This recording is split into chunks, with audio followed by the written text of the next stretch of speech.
Hello, everybody. I'm Paul Beckwith, and I just want to talk a little bit about Davos and the World Economic Forum, which is next week. The Davos conference, an annual conference. It's held in Davos, Switzerland, in the Swiss Alps, basically, this town. And just before the conference starts every year, the World Economic Forum puts out a report looking at basically a global risks assessment report. This version is, of course, 2025. And what they do, it's not just climate change risks, it's all kinds of risks. And what they do is they try to elicit expert opinion from some scientists, but mostly from CEOs of companies around the world, bankers, the finance industry, insurance industries, anybody who's got bucket loads of money and doesn't know what to do with it. Those sort of people answer surveys, and they put together a report on what the general view is from this subset of people of the human population as to what they think the global risks are. And they look out this year and next year, sort of a 2-year time frame. They look out 5 years, and they look out 10 years, and they assess each of those time periods. And interestingly enough, I'll show you the results, I'll show you this report, but basically 10 years out, the top 4 or 5 risks are all climate change related, extreme weather events, tipping points, things like that. That's 10 years out. In the near term, in the next year or two, it's things like misinformation, global financial crises, inflation, things like that. Climate change is in the top 20, but not in the top 4 or 5. And 5 years out, climate starts to creep up more and more. So let's have a look at that report. It's got some quite interesting and fascinating things, and I highly recommend that you have a look at the report yourself. So this is just an image of Davos, the genuine Swiss Alpine palette. Okay, it's just some information on the resort and history and so on, right? Different stuff on Davos. This is the homepage of the World Economic Forum. So this is Davos is their annual meeting. They're calling this one Collaboration for the Intelligent Age. It runs next week, basically. It's an annual meeting. It convenes global leaders to address key global and regional challenges. Okay, so there's a lot of presidents and prime ministers of countries there, as well as CEOs of companies, etc. And they talk about how to respond to geopolitical shocks, how to stimulate growth to improve living standards, and steward a just and inclusive energy transition they talk about here. Okay, so, who's coming, what to expect. There's lots of information. And then there's different reports that they have, different themes of the forum: rebuilding trust, reimagining growth, investing in people, safeguarding the planet, and industries in the intelligent age, how to deal with AI, etc.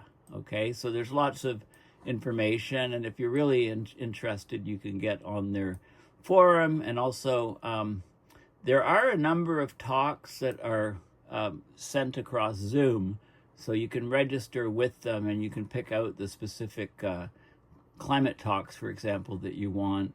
And what is Davos? This talks more about the conference in general. And Greta went one year, and I believe she spoke about climate change just a few years ago. Anyway, if you look at their publications, then they have this Global Risks Report 2025, which is the 20th edition. It reveals an increasingly fractured global landscape where escalating geopolitical, environmental, societal, and technological challenges threaten stability and process. Okay, so there's other reports on cybersecurity, all different topics. So you can have a look at those as you want. But I'm going to just look at the Global Risks Report 2025. So 104 pages. I won't go into it in great detail. I'll look at some of the highlights, and like, it's open source. You can just download it and have a look at it yourself. Okay, so it comes out, like I say, each year just before the Davos conference. So they talk about Global Risks 2025. Okay, so there's different time frames. So this is what they expect this year up to 2027, over the next few years. And, in terms of various aspects, geopolitical recession, economic tensions, technology and polarization, misinformation, all kinds of stuff. Then they talk about the risks in 2035, sort of structural risks. Pollution, a lot of it is climate change, losing control of biotech, super aging societies. This is interesting because the demographics of society is such that there's more and more older people and fewer people younger to look after these older people. And then they look back at some of the previous risk reports and say, are we on the mark at all, or are we completely off target? So they basically do a survey, global risk perception survey, that underpins the global risk report. So they survey people. They ask people what they think, people from all different walks of life, but people of means, with lots of money, presidents of countries, etc., CEOs of companies. Global risk is defined as the possibility of the occurrence of an event or condition that, if it occurs, would negatively impact a significant proportion of global GDP, population, or natural resources. So they talk about, there's 33 global risks that they consider. They're in the appendix of this report. And they look at the sort of risks, global risks on 1, 2, 5-year, 10-year horizons. They look at the consequences. They ask people, what are the consequences if that risk transpires? How do we govern this risk? Can we minimize it, reduce it? And what sort of outlook do we have for the planet? So these things are all asked. And basically, here's some of the key findings in this section. So they looked at insights from over 900 experts worldwide. I think would rephrase that. 900 people worldwide. Lots of these people are only asked because they're running things. They may have, not be smart to run things. They might just have inherited positions or whatever. So, I think, 900 experts, unless they're talking about the survey asking a lot more than 900 people and 900 were experts. I'm not sure. But anyway, some of the results here, key findings: declining optimism. As we enter 2025, the global outlook is increasingly fractured across geopolitical, environmental, societal, economic, and technological domains. And, unless you stay in your house and never get outside, you know these things already. We've had an expansion and escalation of conflicts over the last year, a multitude of extreme weather events amplified by climate change. That appears right there, first and foremost. Widespread societal and political polarization, and continued technological advancements accelerating the spread of false or misleading information. That's a big theme of this year's conference. Optimism is limited as the danger of miscalculation or misjudgment by political and military actors is high. We seem to be living in one of the most divided times since the Cold War. And there's bleak outlook across all three time horizons: current, short-term, and long-term. A majority of respondents, 52%, anticipate an unsettled global outlook over the short term, which is the next 2 years. And that's similar to what was thought last year. 31% expect turbulence, 5% a stormy outlook. Those terms are defined in the report. And then over a 10-year time scale, the landscape deteriorates significantly. 62% of respondents expect stormy and turbulent times. A lot of that is because of ongoing climate change, the risk of tipping points, which clearly comes out in the data. of this report. So this is the idea. So short-term 2 years, long-term 10 years, 5% say stormy, global catastrophic risks looming, 17% in the 10-year time frame. Turbulent means upheavals, elevated risk of global catastrophes, it's 31 and it's 45. And this is unsettled. The numbers are still higher in each case, higher in the short term here than the long term. And then everything's stable and rosy. Well, stable is there, and calm is yellow. So these sort of reason 1% is calm, and over 2 years, but basically nothing calm over the 10 years, 11 and 8%. So basically, the longer term outlook, people are much more pessimistic about the 10-year time frame than the next 2 years. And again, that's because of climate, basically. So this is the current global risk landscape. So these are please select one risk that you believe is most likely to present a material crisis on a global scale. And like I said, there's 33 different possible risks that are outlined, and people can add more if they think that their risks aren't covered. But state-based armed conflict, 23%. No surprise there because of what's been happening with our armed conflicts between states in the last several years. Extreme weather events is 14%. So it's in second place. And this is a current global risk landscape. Geoeconomic confrontations, think tariffs, etc. That's 8%. Misinformation and disinformation, 7%. Societal polarization, extreme polarization within societies, people going into their different camps or different groups, not listening to the other side. I think social media's had a big factor in this, and propaganda, also in the misinformation and disinformation. Economic downturns, up there, people worried about that.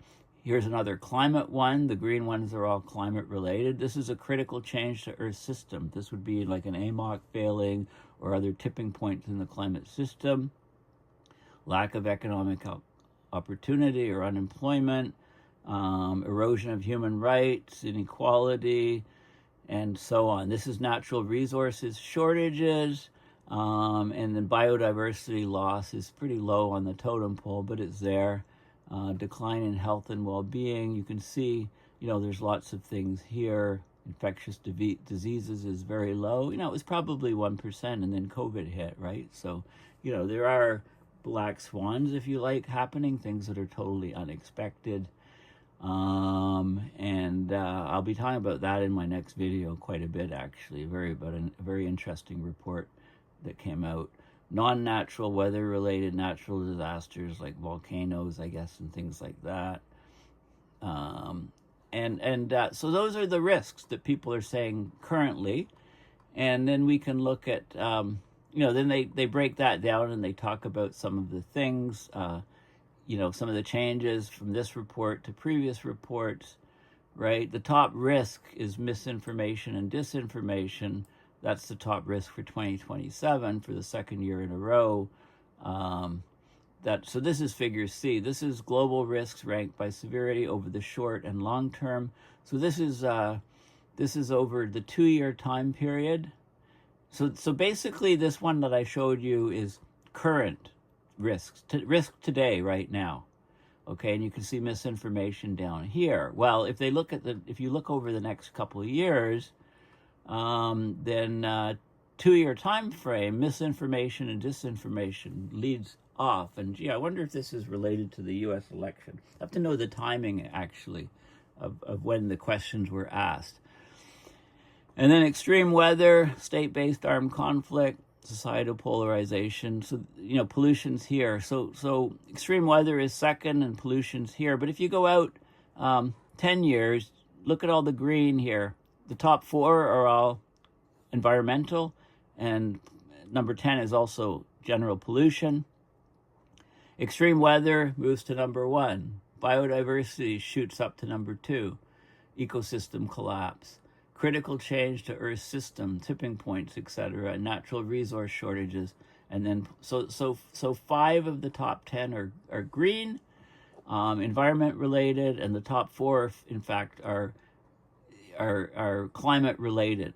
Okay, because climate is deteriorating. All of these things. It's interesting that they don't have climate as a separate category. They've broken it down, and it's the extreme weather that's coming from climate change that is really, hitting people hard. And then misinformation, adverse outcomes of AI, inequality, polarization, cyber espionage, or warfare. Okay, so it's very interesting to see these rankings, and they have all kinds of different this is an interconnections map, and so for we don't live in a box that's isolated. So these are the extreme weather events and pollution and biodiversity loss, and then this is decline in health and well-being, inequality. So you can look at the basically the nodes, the risk influence, high, medium, low. What it's saying is that these, like, decline in health and well-being, right, wasn't at the top of here. In fact, it wasn't, but it's basically connected in so many different ways. The interconnections to all the other things are greater. So I think that's why these boxes here, societal polarization, decline in health and well-being, and inequality, are in the center here. And we have inflation and things. Although, see, I disagree with this. I would say these critical changes are directly tied to inflation, economic downturn, debt, as I'll talk about a little bit more in my next video. I mean, talking about climate-driven inflation is a huge thing. And misinformation and disinformation. So much of this is on the climate things, right? So, this is just a illustration which I would draw my own different interconnections map, and I'd have climate in the dead center here, and everything else would be connected to it. So I should generate my own diagram. But there's also these types of plots where we've got short-term severity, 2 years, and long-term severity, 10 years, and then all of the different things. So environmental or green.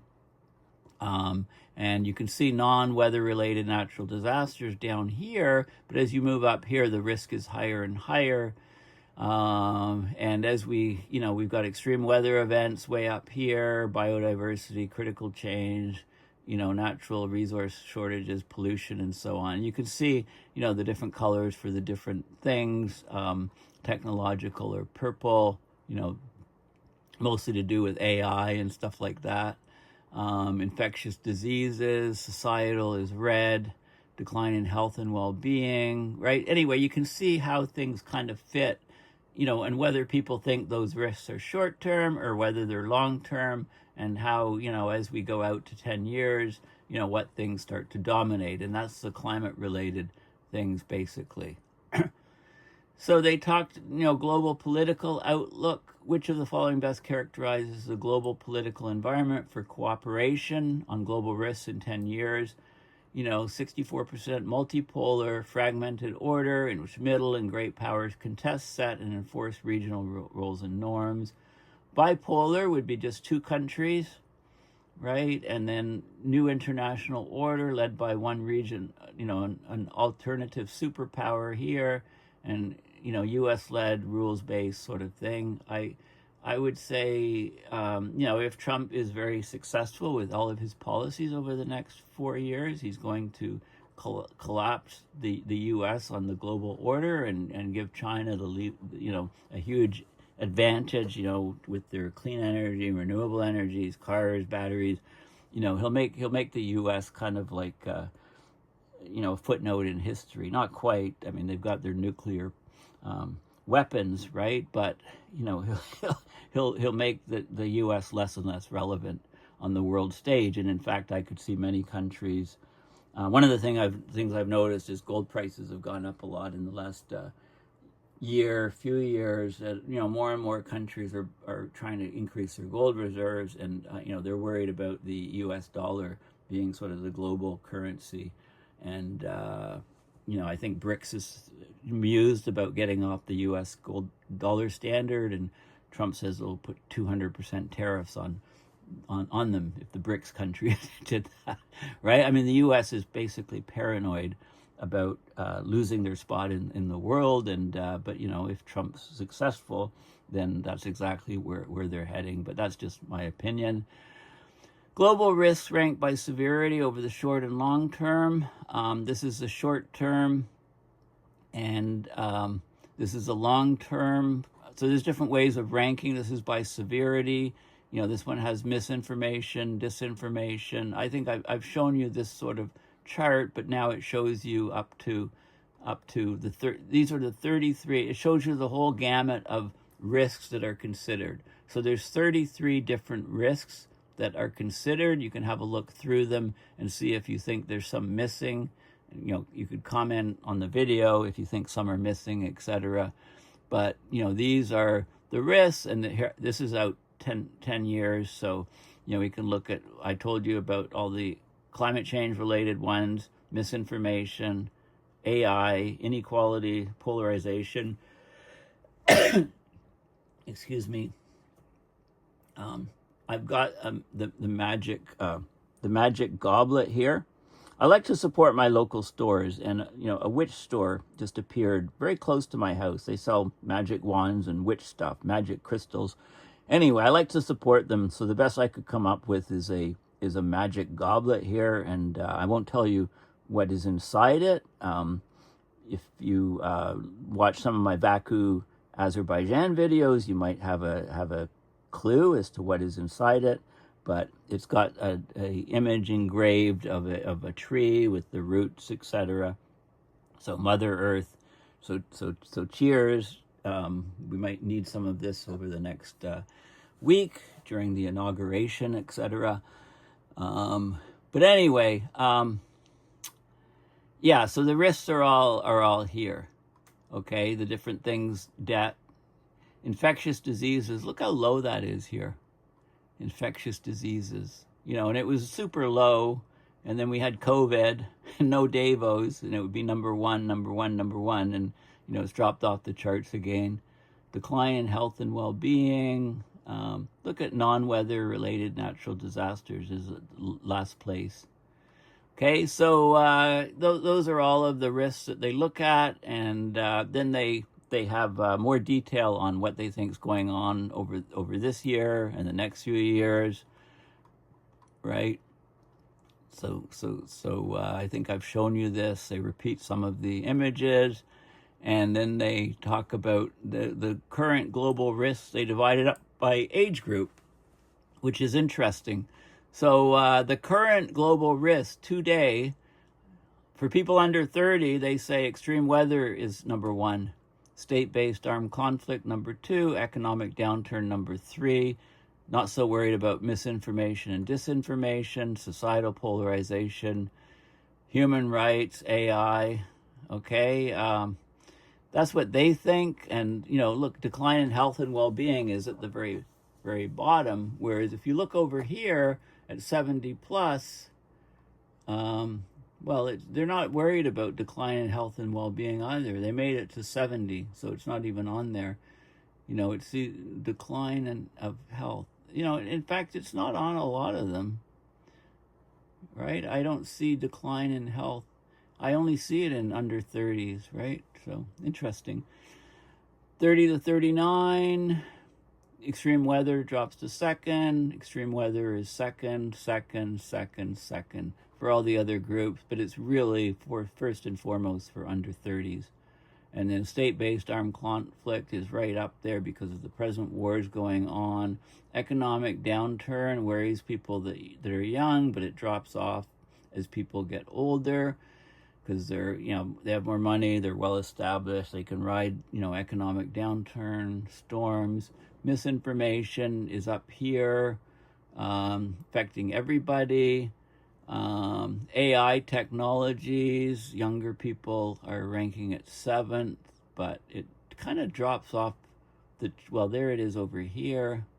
AI, it kind of drops off the chart. Older people don't understand it, don't use it, so it doesn't even appear on their radar. So it's actually very interesting to look at other things. So what are the 70 years olds, the wise 70 plus?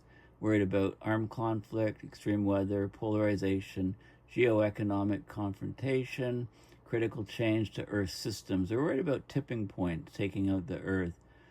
AI, AI is there. Misinformation, disinformation, biodiversity, so and concentration of resources.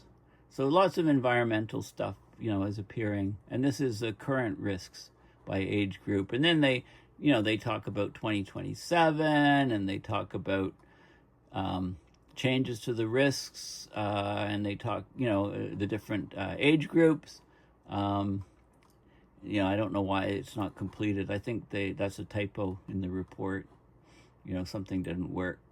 This is global risks over the short term, and this is the interconnections map, again showing stuff over that time frame, geopolitical recession, global risk, state-based armed conflict, and effects on misinformation, displacement, decline of mental health and health, disruptions to supply chains, etc. And then they show maps of where the national risk perception. So there's people around the world doing these surveys. So they look at, where people are ranking things. So this is ranking armed conflict, and it's the highest in these countries here, less so.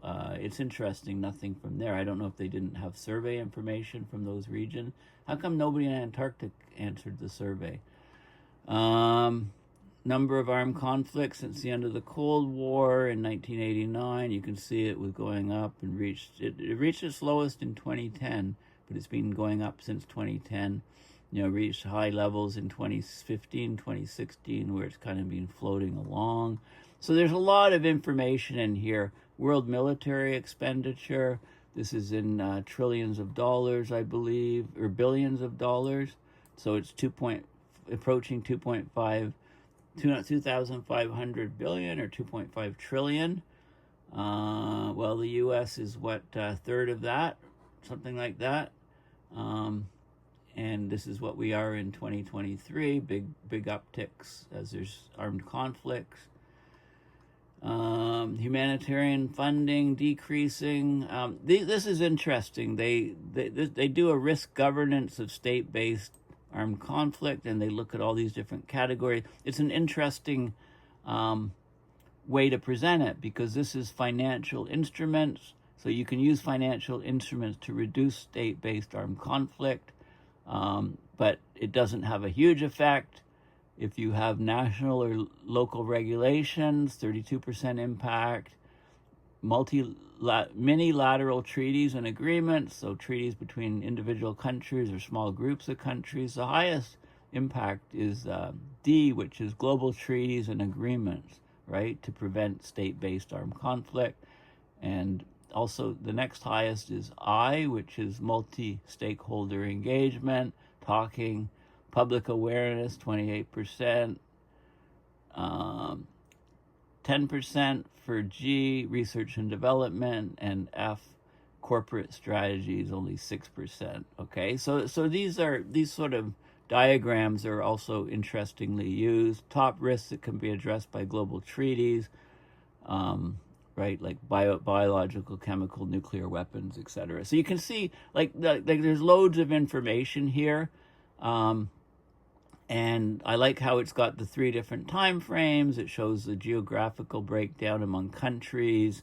It shows, the age distribution. It shows the effects of reducing risks. This one's geoeconomic confrontation.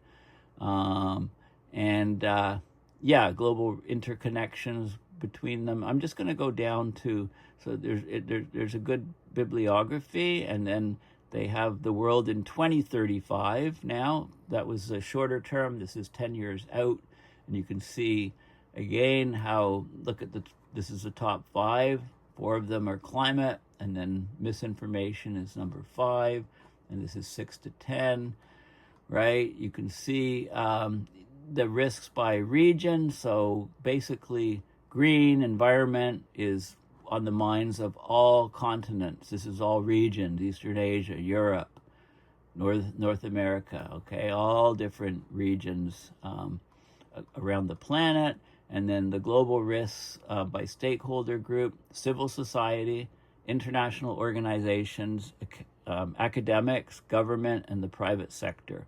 Okay, so look at, they're all, it doesn't matter which part of society you're from, the climate risks are getting higher and higher 10 years out.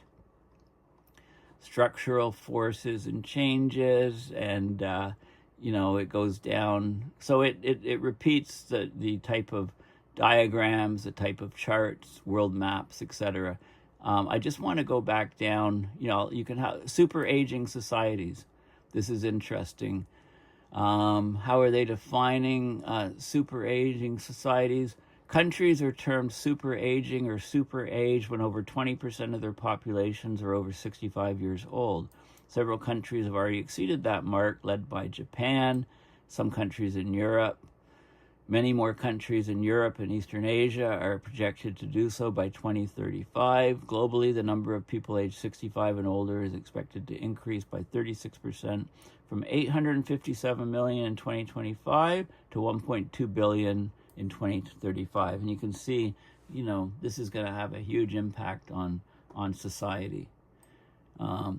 So it's interesting. So there's risks there that aren't in the shorter term things. And there's evolution of the risks. So this is extreme weather events, the evolution in ranking from 2009 to 2025. So actually it's from 2006, 10-year risk rank. So it was 15th and then down to 24th, and it jumped up here in 2011, jumped up to number 1 here, and then dropped a bit. So it's been, it's been floating in the top 5 since about 2014. Okay, the extreme weather event, and no surprise there. This is the pollution risk getting higher. Okay, so they pick different things and look at the risks, and again, highly reference it. And then in the appendix, they define the list of the global risks. So there's 33 different risks, and they talk about the global risk list. So this is a table that has a list of 33 global risks, according to that they use in the Global Risks Perception Survey 2024 to 2025, which is discussed in this report. So they divide it into societal, like decline in health and well-being, erosion of human rights, inequality, infectious diseases, not enough public infrastructure, lack of economic opportunity, unemployment, involuntary migration or displacement, societal polarization. Then they go to the technological risks, AI, frontier technologies like quantum, biotech, geoengineering, censorship and surveillance, cyber espionage, misinformation, online harms. And then there's a geopolitical, state-based armed conflict, biological, chemical, or nuclear weapons, geoeconomic confrontations, sanctions, tariffs. Tariffs. I think people are thinking about tariffs a lot right now. Intrastate violence. So this is riots, mass shootings, gang violence. And then environmental. Right, I've talked about these. Biodiversity loss, critical change to Earth systems. So these are breaching critical climate or ecological thresholds or tipping points at regional and global levels. Sea level rise, collapsing ice sheets, thawing permafrost, ocean and atmospheric currents changing. Then extreme weather events, including land-based, wildfires, water-based, floods, atmospheric and temperature-related heat waves. Natural resource shortages is basically supply shortages of food or water for human, industry, or ecosystem use. Food and water insecurity. Okay, so it's mostly the food and water here, which is interesting. They should have said that much earlier in the report. And then the non-late weather-related natural disasters, earthquakes, volcanoes, tsunamis, solar flares, etc. And then pollution, just general pollution of the air, soil, water. And then economic, like debt, critical infrastructure disruption, asset bubble burst, inflation, economic downturn, not enough labor. Okay, so this is a really useful table, and then they go into some more detail on how this report is different from previous reports. This is the gender, the survey sample. There's actually it's almost 2/3 male, 1/3 female. I'm surprised at that, but those are, the presidents and CEOs of companies, et cetera, that they're drawing from. So I guess I shouldn't be surprised. That's the way our world is right now. The age group distribution, mostly people between 40 and 49, or say 40 to 60, is over half. The organization is mostly over a third business. And 17% government, 19% academia, and so on. The region it's Europe-centric. North America's here, Southern Asia's here, Latin America. Okay, I mean, this is Davos. This is World Economic Forum based in Europe. And then the national risk lists, over 11,000 respondents saying which 5 risks are the most likely. Okay, so this is interesting because they talked about 900 people, 900 experts, so it's interesting. They should really be more clear on how many people were surveyed, how many are CEOs, how many are, well, they break it down, but what's the total number of people in the survey answering all the questions, right? Because it says over 11,000 respondents were presented with the following question: what 5 risks are the most likely to pose the biggest threat to your country, right? Well, didn't they ask those respondents answer all of the questions? It's not clear to me. So the executive opinion survey, maybe they had some different surveys. So they look at Ukraine, they divide it into different countries. So what is the U.S. Economic downturn, right? People voted for Trump. Inflation, number 2. Probably similar in Canada. Adverse outcomes of AI. Food supply shortages. That's 4th. They're worried about food supply shortages. And extreme weather events is 5th in the U.S. I have to just look at Canada up here. Go to C. You can look at your country. Have a look at the report. Where's Canada? Where did Canada go? There's Canada. So economic downturn, yeah. Labor, talent shortage, inflation, poverty and inequality, adverse AI, and then misinformation and disinformation. All right, we live in a colder northern country. People, extreme weather isn't on here. It's hit the U.S. way harder than Canada. Although it is hitting Canada more and more as we warm. So anyway, you could look at these sort of things. Let's just look at one more. Anybody want to guess what it says for Ukraine?